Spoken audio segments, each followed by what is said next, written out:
So, Hamilton, do you think there's a pilot shortage? You think it's real? I don't know. You don't know. I think we should probably dive in and let everybody know if it's real or not. So, I think it's real. I think it's real too. I'll preface by saying that. All right. Real. So let us explain why it's real, and not just why it's real, but the effects of why it's actually a really bad thing.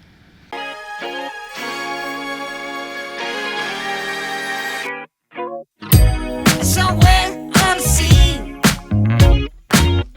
it got a little longer, so it seems. I burned out, so to speak. Now come a little closer. I feel a little light in the light track.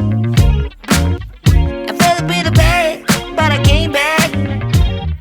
There's still a little light. So yes, the pilot shortage is real. There's a lot of statistics out there and a lot of news articles that have been made directly talking about this. But let's dive into the details as to of why and how it came about, you know? Yeah. So the pilot shortage came about in a few ways. You've had this kind of roller coaster ride of interest over the last few decades. So take a lot of the pilots that came out of Vietnam. Mm-hmm. What are they going to do when they get back to the States after the war? They're going to go into aviation. It's Mm-hmm. what they know.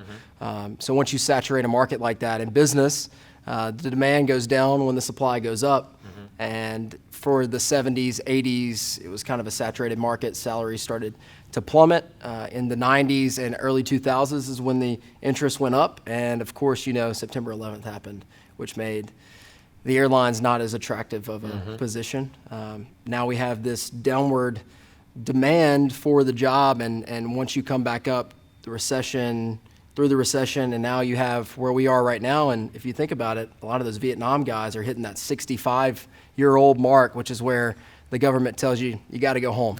You might be capable, Right. but So it's a lot of baby boomers. A lot is of what baby it is. boomers. Yeah, and then that 65 number comes into play because over the age of 65, you can no longer fly the big airlines. Basically, your ATP, your airline transport license, kind of gets kicked out the door, and that is a safety concern for the progressing issues that can happen health-wise as you get older. So all those pilots that came through, you know, back during the war effort, the baby boomer generation, and back when there was, for lack of better terms, you know, more tradesmen than there were people with just, you know, college degrees, that number's kind of starting to shrink now because, you know, they're all hitting 65. Yeah. So. But it comes on the heels of a lot of kids that will end up having degrees but don't really know what Right. they want to Right. do with it. I mean, Right. you got little Earl on the couch that has a gender studies degree, but what's he going to do with it? And you got his parents that are, knocking down the doors, telling him to get a job. So we're looking at men and women who will eventually not have a position in the airlines, but have plenty of experience. Yeah. And you've got these kids that don't have any experience and need a job. So Right. it's the perfect storm. But there's a lot of facts and a lot of stuff that I want to put out there to kind of back up the pilot shortage reality, because a lot of people think it's a myth. Yeah. It's not a myth. It's real. So just a couple of them right off the bat. Yes, I have a cheat sheet because I didn't memorize these. This is like a completely last-minute shoot. Pitiful. It's what they teach you in college. to Yeah, you memorize. know. All right, so I think one of the biggest reasons, aside from the lack of people knowing about the pilot shortage and having the desire, is they're afraid, right? Afraid of heights. There's a lot of people afraid of heights. And it comes from a fear of uncertainty. And then they're like, oh, well, flying's not safe. Okay, yeah, it's actually extremely safe. It's not unsafe at all. How safe is it? It extremely, so. Give me the stats. I'll give you the stats, man. So 1 in 11 million is your odds of crashing or dying in an aircraft. I'll take those odds. Okay? And a car is 1 in 5,000. 5,000. It's 1 in 5,000. Yeah. Um, I'll take those odds. let's dive into something else, some more exciting facts Okay. that really get people into it. So let's look at the money, right? Because this video is to inform and inspire and make you guys fly, right? We need more pilots, right? So let me help you do that. So according to the U.S. Bureau of Labor Statistics, the average median salary is $140,000 a year, right? So the average, if you take them all and you average them out 140, that's a pretty nice number. That's pretty good. That's pretty nice. I know a lot of people that would take that. And that's not just ATP, that's commercial. Yep. Now, the top 10% is a 208 or better. By the way, this is not including benefits. Yeah. So 208 is a pretty good living. you put benefits in there, it's ridiculous. And then the low 10%, right? So you're a rookie pilot, you're commercial, you're flying the pipeline, you're scraping the barrel, you just got your rating. 65 grand a year is the average for those guys.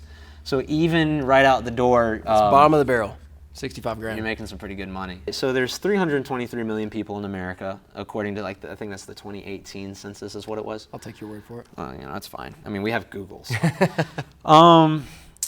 Of those 323 million people, 600,000 are licensed pilots. Of those 600,000 licensed pilots, 99,000 of them are commercial and 162 are ATP. So out of 323 million people in America right now, 162,000 are ATP. That's a pretty small number when you look at the big scope of things. So, and you've got a pretty cool fact, or a way to explain that. Pare it down, CNN reports that in the next 10 years, 42% of that 162,000 will be retiring. So you take 162 and nearly half it, which means your ticket prices are going to double. And when I look at somebody and they're like, pilot shortage, I don't really care. How does it affect me? Well, do you fly on a commercial flight? Right. Well, of course, I fly from Atlanta to New York, or from Los Angeles to Dallas. Well, I mean, but we fly ourselves. not us. I'm talking hypothetical. Yeah, okay, go ahead. A normal person. Kidding, you're not. A typical flight from Atlanta to Dallas might cost you $250. How does that affect the regular person flying on the aircraft? Well, are you okay paying twice as much for that same flight? What about 3 times, 4 times as much for that same flight? And as we start seeing these guys and women retiring out of the cockpit, those ticket prices increase because with less pilots, there are less flights able to be taken, which means each seat becomes more valuable. And it actually does affect everyone who flies with the major carriers. It's pretty bad. But now let's get on to the last subject that I want to touch on, which is one that, I'm really geared towards here, which is the old school, right? You see this beautiful plane behind us? This is a Waco, however you want to pronounce it. It's an old biplane. It's got a big old oily, greasy, smoky radial on the front of it.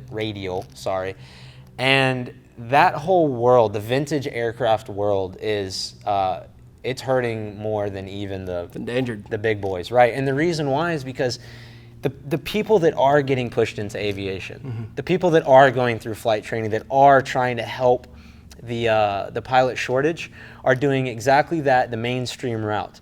You get your license, you go fly a time-building job, you become like a CFI, a flight instructor, and then you rack your hours, you go to the airlines, boom, that's it, right? But then you totally forget about all the guys like this, right? The commemorative Air Force, for example, they have a fleet of warbirds.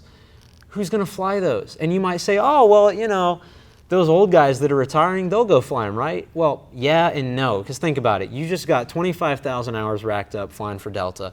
You've flown 30 years of your life. I don't think you want to go spend your retirement in a cockpit every single day. It's still fun. It never gets old, right? But you probably got grandkids.